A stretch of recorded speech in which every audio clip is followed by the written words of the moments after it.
vyksta verslas. Ir jeigu yra labai geras pavyzdys, tai per 5 metus tik tais nuo 20 iki 50% yra bankrotų. Tai jau gan neblogai. Toliau, finansinis intelektas ir patirtis. Nuo 10 iki 25% bankrotų.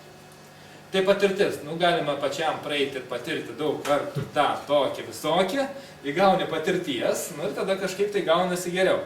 Bet tas finansinis intelektas, ką čia Rimvydas rašė knygos, seminarai, daug visų kitų dalykų, mokymasis ir asmeninė patirtis iš tikrųjų duoda labai daug ką ir bankroto šansai žymiai mažesni.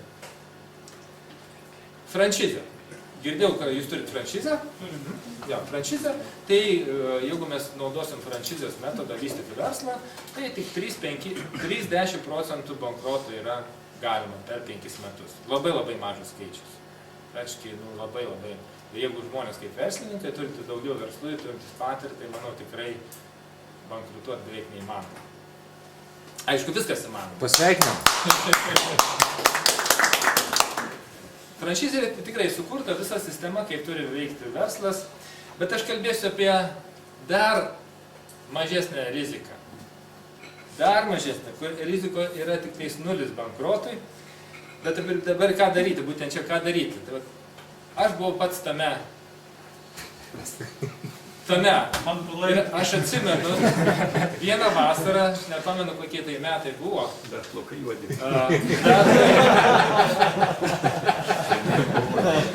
Buvo mano juodi plaukai.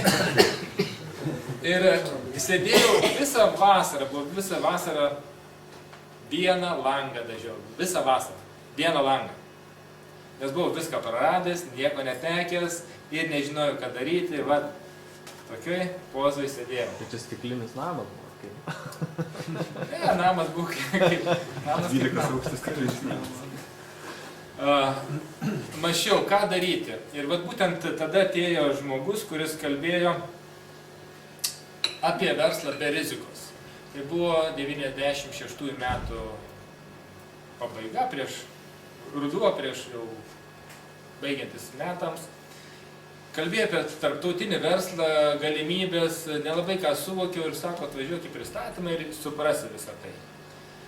Ir kada aš atvažiuoju į pristatymą ir buvo pristatyta tinklinės rinkodaros verslas, kaip sakiau, nieko nesupratau, bet tie skaičiai rodė, kad čia kažkas įdomaus.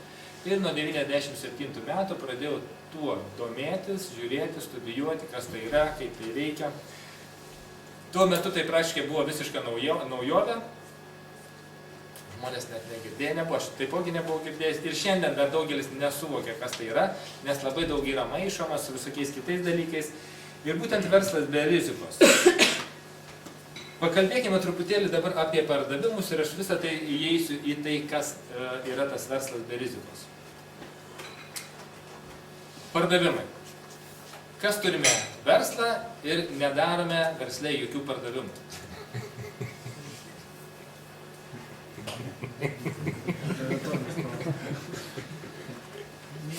Visiems juokinga, nes niekas ir nedaro, kaip supratau. Mes tik darom pirkimus. Perkam. Aš nežinau, ar egzistuoja verslas, kuriame nebūtų pardavimų. Galbūt ten, sakykime, viešasis sektorius, kažką armija, gal dar nežinau, kažkur tai. Bet tai, vėlgi, tai yra jau, kaip sakant, prastai valstybės kontroliuojama. Mes suvokiam vieną dalyką, kad nėra verslo be pardavimų. Viso verslo kaip esmė yra pardavimai ir tai jeigu nėra pardavimų, mūsų verslas sustoja. Vaikinas užaugino bulves, taigi realizavo, tai yra judėjimas, yra pardavimai. Dėl ko mes visą verslą pirmiausia, kad visada galutinis kaip taškas yra pardavimai. Kažką perkam, perdirbam, parduodam, ar tai būtų gamyba, ar tai būtų paslauga, pardavimai. Pardavimų yra iš tikrųjų įvairių. Jeigu mes žiūrėtume kaip čia į tokį prekybos vietą, ar tai turgus būtų, ar tai būtų mažmena, sakykime, pirmiausia yra tokie per laiką atėję mažmena, bet prieš tai praškai buvo tiesioginiai pardavimai. Kada nueinam į turgų, pasiauginam savo daržoves, parduodam, yra tiesioginis pardavimas, gamintojas pagamino, pardavė. Besivystant pramoniniam amžiui atėjo ta mažmeninė prekyba, atsirado tinklai ir pradėjo prekės sudėti nuo gamintojo iki vartotojo per tarpininkus, tam tikras prekybos vietas. Bet išliko ir tiesioginiai pardavimai. Manau, įmonės tarp įmonių labai dažnai turi tiesioginius pardavimus. Ana? Kažkoks gamintojas gamina ir tiesiogiai susitarė su kitu gamintoju, ką pirks, kas naudoja tiesioginius pardavimus savo įmonėje. Tiesiogiai tarp įmonės pasidaro sutartis. Labai daug, praškai įmonė labai daug tai daro. Būna tarp tarpininkų ir taip toliau. Toliau yra nauja, praktiškai nesenai atėjusi prekybos rūšis internetas. Internetinis marketingas. Daugeliui turbūt teko jau susidurti su tuo, dar daugeliui net neteko susidurti su tuo. Bet tai iš tikrųjų labai besivystanti sritis ir per laiką daug ką atrasti, ir svarbiausia, kas yra, gamintojai daugelis gali prigaminti žymiai daugiau, svarbu, kad būtų kas jų tai paėmė. Tai suvokiama, ne? Dabar tinklinė rinkodara, tai irgi lygiai tas pats, tai yra pardavimų verslas, bet verslas be rizikos, su didžiulė jėga. Problema, kaip sakiau, ir šitoj knygoje rašo, kad daugelis nežino, kas tai yra.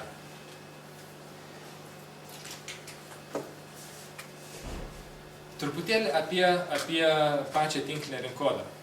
Jis atsirado maždaug įvairiuose knygose, įvairiuose šaltiniuose, laikas truputėlį skiriasi, bet maždaug taip įsivystė maždaug apie 1950-uosius ir taip toliau vystėsi 70-ieji metai, ir kai atėjo internetas nuo 2000-ųjų metų, praktiškai labai daug kas pradėjo dar labiau keistis.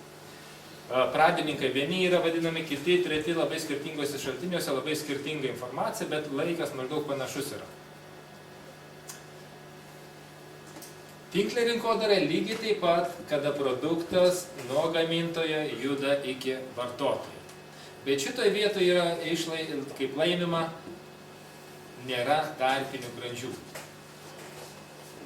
Šitoje vietoje galima sukurti didžiulį verslą, nerealias apyvartas, neturint ofiso, neturint samdomų darbuotojų, neinant į darbą, be pinigų, be investicijų didelių, sukurti labai didelį verslą. Rimvydas minėjo, mes per tos kelius metus čia Lietuvoje, kai pradėjom šitą veiklą, ir šiandien iš šitos veiklos kiekvieną mėnesį, mano apyvartoje, dabar kokie 3 metai eina, maždaug 1 milijonas litrų per mėnesį apyvartos. Aš neinu į darbą, aš visada būnu namie, aš neturiu ofiso, neturiu samdomų darbuotojų, neturiu transporto, neturiu sandėlių, nieko, bet turiu vis tiek tokį verslą.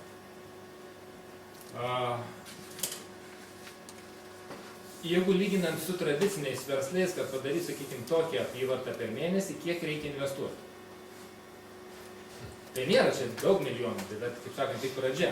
Bet kiek reikia investuoti? Ir skaičiavau efektyvumą. Koks yra efektyvumas?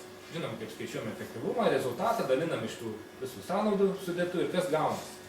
Mano efektyvumas gaunasi 1000%. Pagal investuotus pinigus, ką aš gaunu, tai yra 1000% per metus. Efektyvumas yra nerealus, nes praškai nieko neinvestuoja. Daugelis kompanijų, kurios buvo labai nusistačiusios prieš tinklinę rinkodarą, aš čia pasimiau tokią knygą, jų yra įvairiausių, bet čia viena iš tokių paskutinių skaitytų, profesija motivator. Ir čia pačioj pradžioj rašo, kas šiandien vyksta pasaulyje, būtent tinklinės rinkodaros srityje.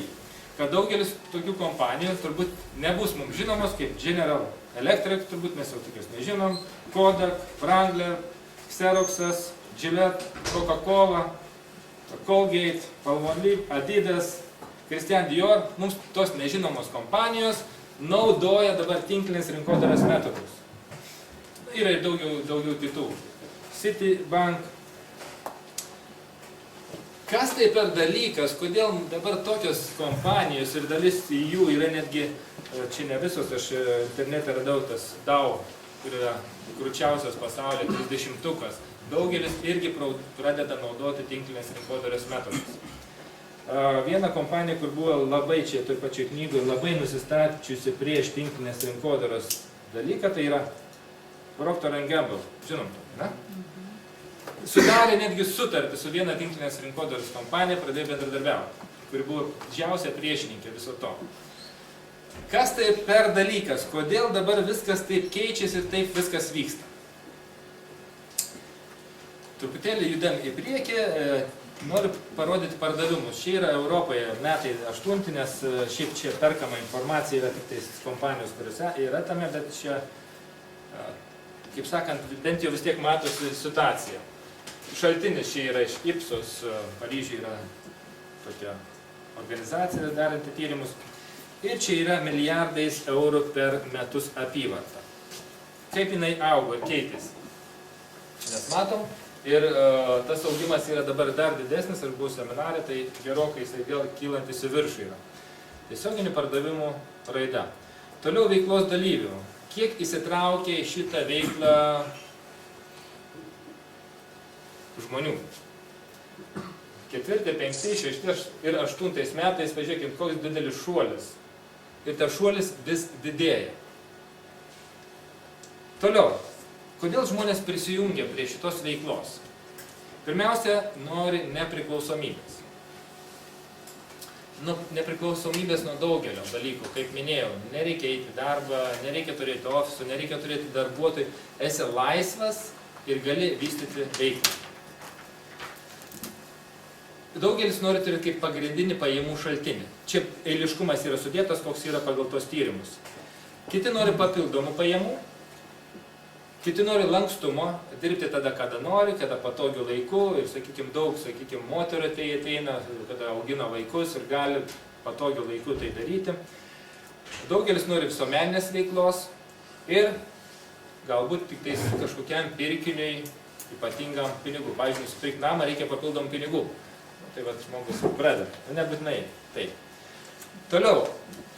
Papildomi privalumai arba ką žmonės gavo, atėję, gavo tuos dalykus, bet ko nesitikėjo ir ką gauna šitoje veikloje. Žymiai pagerinta šeimos gyvenimo kokybė. Didesnės pajamos negu tikėjus. Toliau. Naujų asmeninių ir verslo įgūdžių vystymas. Asmeniškai šitoje vietoje asmeninių verslo įgūdžių vystymas, kad aš pradėjau dirbti tinkliniai rinkodarai, šitas sritis yra, sakykime, gal truputėlį panaši man, kam teko susidurti su, sakykime, draudikais, agentais. Kaip jie yra mokinami, kiek praeina seminarų vairiausių. Jie yra gerai ruošiami. Tinklinės rinkodaros kompanijos taip pat labai daug investuoja į savo konsultantus, seminarais, mokymais, konferencijomis. Pastoviai yra keliamas tas intelektas. Ir kas atsitiko, kad aš pradėjau šitą verslą vystyti po kažkiek tai laiko, kai atsirado jau atliekam, nes čia ateina į sąskaitą pinigai ir su jais darai ką nori. Šiemet pasisamdžiau auditą pasidaryti įmonės. Būtent tinklinės rinkodaros turi įmonę. Ir kada darė auditą, buhalterinį auditą, moteris, kuri šiaip esu nusamdęs apskaitos kompaniją, kuri veda buhalteriją, ir nusamdžiau, kad padaryti auditą. Jinai veda seminarus, ruošia buhalterius. Pati, nežinau, kiek metų, jau 10 dirba buhalterė, bet tokia, jinai žiūrėjo, sako, aš per savo gyvenimą nesu matęs tokių rodiklių. Įsivaizduojat, įmonė, į kur ateina pinigai ir niekur jų nereikia investuoti. Ateina ir jie stovi. Bėda? Bėda. Tai bet atsiranda galimybė investuoti į kitus verslus. Tai va, kas atsitiko? Pradėjau kurti naujus verslus ir kad aš pradėjau kurti naujus verslus, dėl to, kad čia buvo galimybė mokytis, ne veltui parašyta verslo mokykla. Išmoksiu visko, vadybos, vadovavimą, organizavimą, daug dalykų išmokina šitą veiklą. Ir dabar kiek įkūriau įmonę, visos sėkmingai auga. Iki to viskas bankrutavo. Dabar viskas sėkmingai auga.